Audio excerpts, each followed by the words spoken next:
நேயர்களுக்கு வணக்கம். இது கோவை குரல், மக்களின் குரல். கோவையில் பரபரப்பை ஏற்படுத்திய ஒரு போஸ்டர். அப்படி என்ன அந்த போஸ்டரில் இருக்கிறது?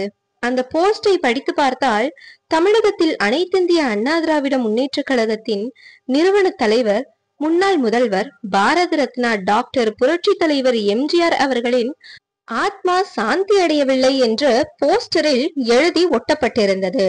இதை பற்றி கோவையில் ஜிம் சுகுமார் என்பவரை நமது கோவை குரல் நிறுவனர் நேரடியாக பேட்டி கண்டார். அப்பொழுது அவர் கூறியதை நீங்கள் கேட்கலாம். அவர்கள் மறைஞ்சதுக்கு அப்புறம் இவங்க பதவி சண்டைனால இன்னைக்கு என்ன கேட்டீங்கன்னா இவங்களுக்குள்ள கருத்து வேறுபாடு.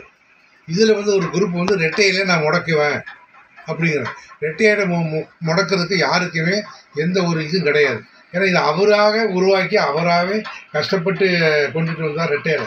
அந்த ரெட்டையிலைக்கு வேண்டிய இன்றைய வரைக்கும் பட்டிக்காடு சைடில் மறக்காமல் இருக்கிறாங்க. தலைவரையும் மறக்கிறதில்ல, ரெட்டையிலையும் மறக்கிறதில்ல. இவங்களுக்கு வேண்டி யாரும் ஓட்டு போடுறதில்ல. எம்ஜிஆருக்கு வேண்டி தான் அந்த ஓட்டு போடுறாங்க. ஆனால் அவருடைய பெயரை வச்சு இவங்க இன்றைக்கு ஆட்சி அந்த சுகத்தை கண்டுருக்காங்க. அவர் கோயம்புத்தூரில் பிரச்சாரம் செய்கிறப்போ நான் 2 நாள் அவர் கூடயே பிரச்சாரத்துக்கு போகிறப்ப கீழே விழுந்ததுக்கு அப்புறம் தான் அவர் என்னையை பார்த்து கூட வந்த பாடி கட்டில் என்னை தூக்கி விட்டாங்க. தூக்கி விட்டோன்னே என்னையை பார்த்தோன்னே அவருக்கு அதிர்ச்சி ஆகிப்போச்சு. என்ன காரணம், புதுசாக யாரோ நம்ம கூட வந்திருக்காங்க கேட்டோன்னே மீன்ஸ் ஹோட்டலுக்கு என்னையை கூட்டிகிட்டு அறிமுகம் முதல் நாங்கள் 2 பேர் தலைவர் நானும் சந்தித்து அப்போ தான் எம்ஜிஆரோட அண்ணா தான் நான் சொன்னேன். அப்போ அவங்க எந்த ஊர் என்ன ஏன்னு கேட்டார். நான் சொன்னேன் எனக்கு உங்கள் மேலே தனிப்பட்ட ஒரு அன்பு பாசம். அதனால தான் நான் உங்கள் கூட 2 நாளாக நான் உங்கள் வண்டி பின்னாடியே தேர்தல் பரிசு சேரும் நானும் வந்தேன். அப்போ ரொம்ப சந்தோஷப்பட்டார்.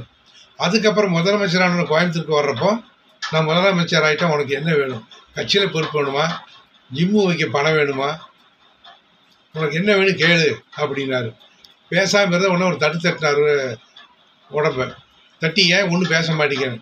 அப்போ நான் 2 கை எடுத்து கும்பிட்டு நான் சாகு வர உங்களை பார்க்கக்கூடிய வாய்ப்பு மட்டும் கிடைச்சா போதும், எனக்கு பணம் வேண்டாம், பதவி வேண்டாம். அப்போ அந்த என் கூட இருந்தது தலைவர் கூட இருந்து கல்வி அமைச்சர் அரங்கநாயகி அவர்கள், முன்னாள் மாவட்ட செயலாளர் மருதாசல் அவர்கள் 2 பேரும் கூட இருந்தாங்க. சொல்லிவிட்டு அவர் உடனே சர்க்கிட் வச்சு புறப்பட்டு போயிட்டார். ஆகையால் அவருக்கு அப்புறம் நான் தெய்வம் நினைக்கிறது அவரை தான். அப்போ இப்போ நீங்கள் எம்ஜிஆருடைய ஆத்மா சாந்தி அடையலைன்னு சொல்கிறீங்களா? அதுக்கு என்ன காரணம்? அந்த எம்ஜிஆரோட ஆத்மா சாந்தி அடையன்னு சொல்லாத காரணம் இவருடைய பிரச்சனை, இவங்களுடைய பதவி சண்டையினால தான். போன ட்ரிப்பு நமது எலெக்ஷனை நம்ம தோற்றது. இவங்க ஒன்றா இருந்தால் இன்றைக்கி ரெட்டையில் வந்திருக்கோம். இன்றைக்கி அவருடைய ஆத்மா சாந்தி அடைஞ்சிருக்கும். இவர் சண்டை போடுறதுனால நம்ம முதலமைச்சர் பதவியும் விட்டுட்டாங்க. அந்த ரெட்டையிலுடைய மக்களுக்கும் வெறுப்பாகி போச்சு. இப்போ மக்கள் இவங்க சண்டையினாலே வெறுத்துட்டாங்க. ஆனால் எம்ஜிஆரை யாரும் வெறுக்கலை. அவர் இறந்த நாள் நினைவு நாளையும் ஒரு தாழ்த்தப்பட்ட குடும்பத்துக்காரங்க இன்றைக்கி மாலை போட்டு கும்பிடுறாங்க. அவரை தெய்வமாகவே இன்றைக்கி நடிச்சுக்கிட்டு இருக்கிறாங்க. ஆனால் இவங்களுக்கு கட்சிக்காரங்களுக்கு யாருக்கும் அதை பற்றி கவலை கிடையாது. இவங்களுக்கு மெயின் பதவி சுகம், தனக்கு இருக்கிற பணத்தை பாதுகாக்கணும். இதை தவிர மக்களுக்கு வேண்டி கஷ்டப்படுறதோ எம்ஜிஆரோட புகழை இன்னும் கொண்டுட்டு வருங்கிற எண்ணமும் கிடையாது. இப்போ உங்கள்கிட்ட இன்னொரு கேள்வி கேட்குறேன். இந்த கட்சியில் யாருக்கு இந்த கட்சி போகணும்னு நீங்கள் நினைக்கிறீங்களா, வேற எல்லாம் ஒன்றா இருக்குன்னு நினைக்கிறீங்களா? எந்த மாதிரி உங்களுடைய அபிப்பிராயம், உங்களுடைய எண்ணங்கள் எப்படி போகுது? கட்சி எப்படி கேட்டிங்கன்னா எல்லாருமே இப்போ சண்டை போடுறவங்க எல்லாம் ஒன்றா சேர்ந்தாச்சுன்னா இவங்களுடைய ஒரு தீர்ப்பில் இனி முதலமைச்சராகுங்க, மற்றவங்களுக்கு பதவி கொடுங்கன்னு இவங்களே தீர்மானம் பண்ணணும்.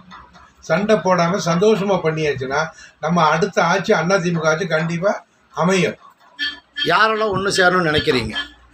எடப்பாடி, ஓ பன்னீர்செல்வம், சசிகலா, தினகரன், இவங்க 4 பேர் ஒன்றா சேர்ந்தாலே எம்ஜிஆர் ஆட்சி வந்த மாதிரி ஆச்சு, அவரோட ஆத்மாவும் சாந்தி அடைச்ச மாதிரி ஆச்சு, நம்ம ஆட்சியும் வந்த மாதிரி ஆச்சு. மேலும் பல செய்திகளுக்கு இணைந்திருங்கள். இது கோவை குரல், மக்களின் குரல்.